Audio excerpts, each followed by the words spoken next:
Hey everybody, hope everybody's doing well. It's been a while since I've been on here, but I want to give you an overview of where I am with this AM transmitter. If you recall, this is the RCA Model 50 made in Canada that I was able to get, which was basically a piece of junk. Everything was missing in it.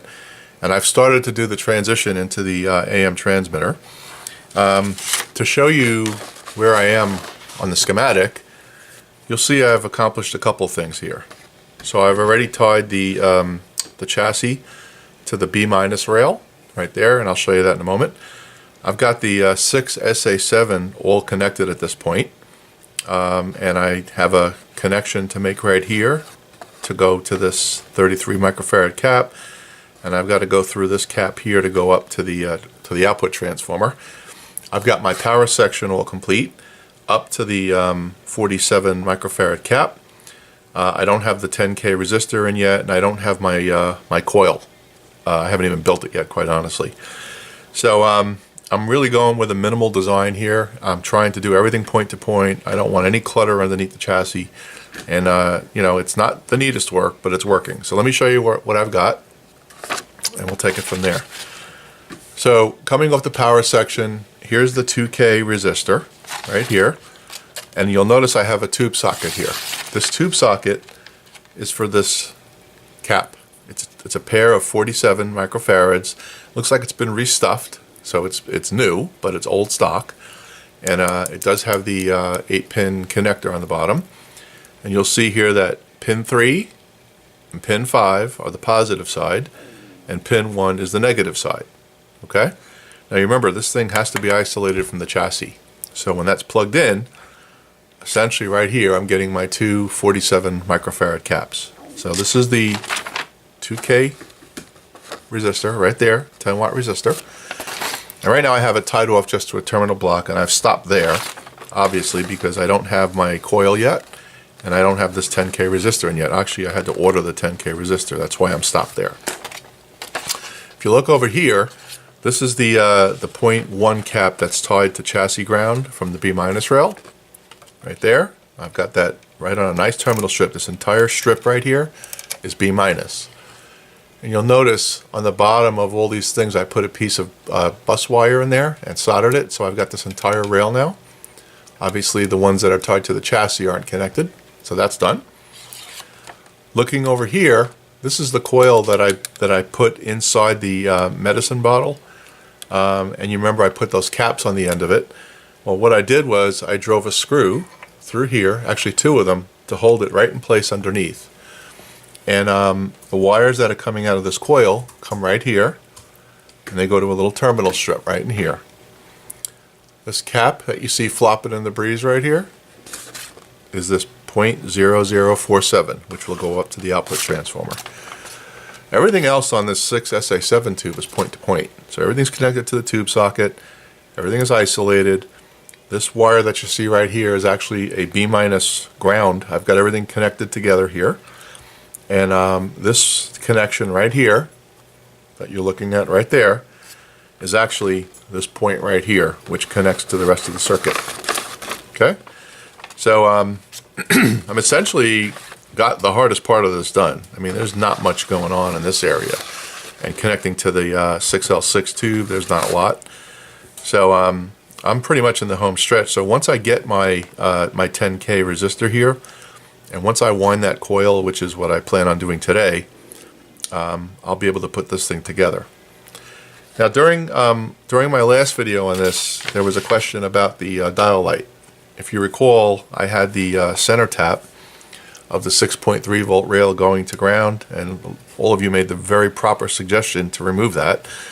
Because essentially all I'm doing is getting, 3 volts to each bulb, and that's exactly what was happening. So here's the bulbs that I'm going to use.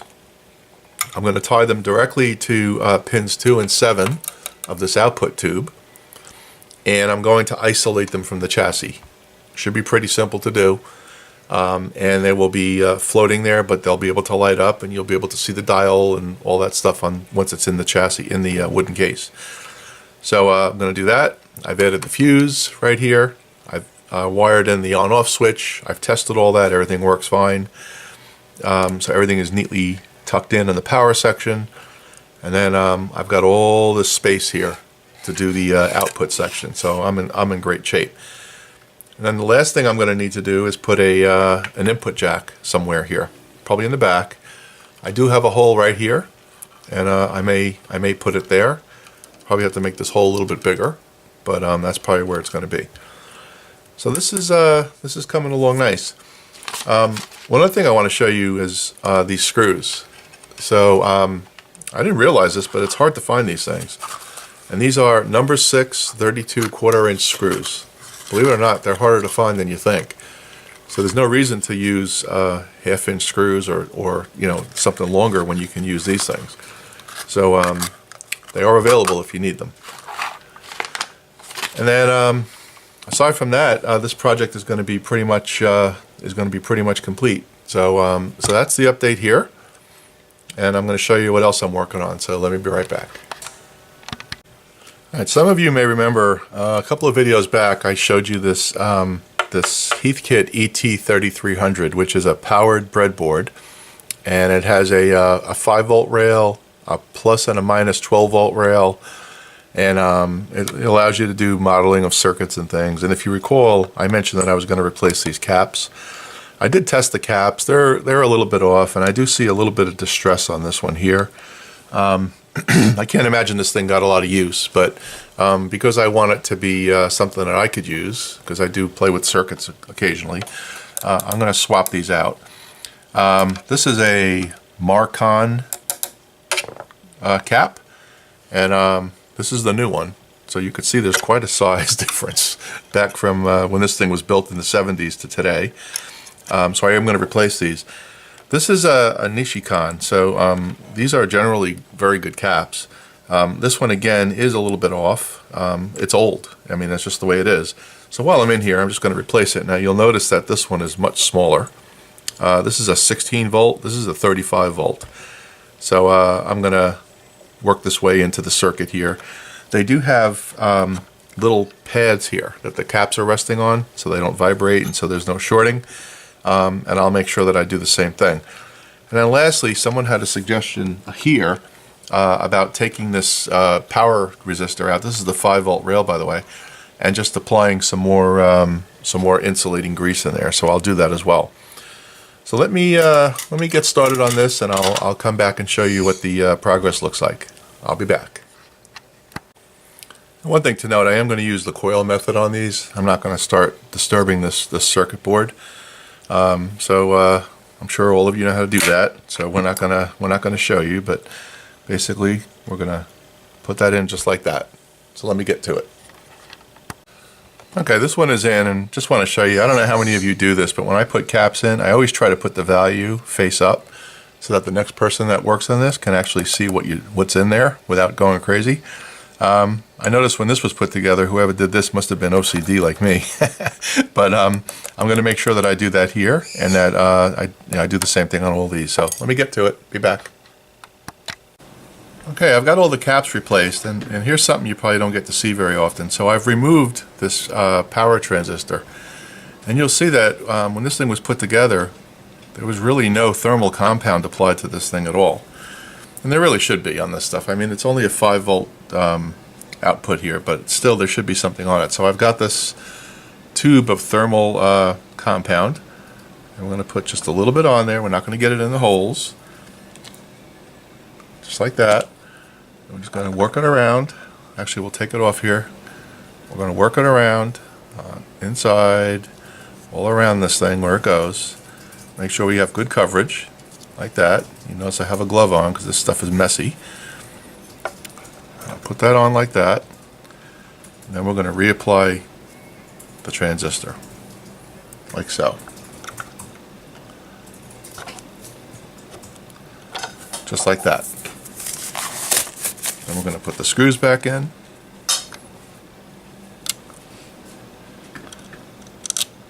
And this thing will be good to go. So all the capacitors are changed. That's all done. This power transistor is now back in place with thermal compound. Again, I don't expect that this thing gets very hot, but if we're going to do it, we're going to do it right. So Next thing we're going to do is put this thing back together, and we're going to test the voltages out. Now, I saw a video that Carl put up recently about cleaning these breadboards out. This particular one, I don't think it has much mileage on it, but I'm going to take a look at that, maybe do that another time, because I really don't want to start taking all these screws out here. But that'll be a project for another day. So let me get this thing set up and we'll check the voltages.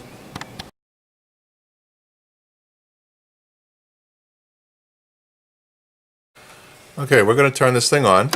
I have this meter connected to the 12 volt rail, the positive side, and this meter is connected to the 5 volt rail. So you'll see on the positive side of the 12 volt rail I have 12.92 DC volts, and over here on the 5 volt I have 5.059. We're going to move this lead over here to the negative side and see what we get. I've got negative 12.8. So this thing appears to be working. I'm going to let it leave it on for a while and let it burn in. But I think this thing is in good shape. And as you could see, put this back on the positive rail. As you could see, the breadboard itself is pretty clean. So I don't think I'm going to have to take it apart and clean it. But that's the plan. So I'm going to end this video for now. And I'll come back to you with another episode soon. Thanks, everybody.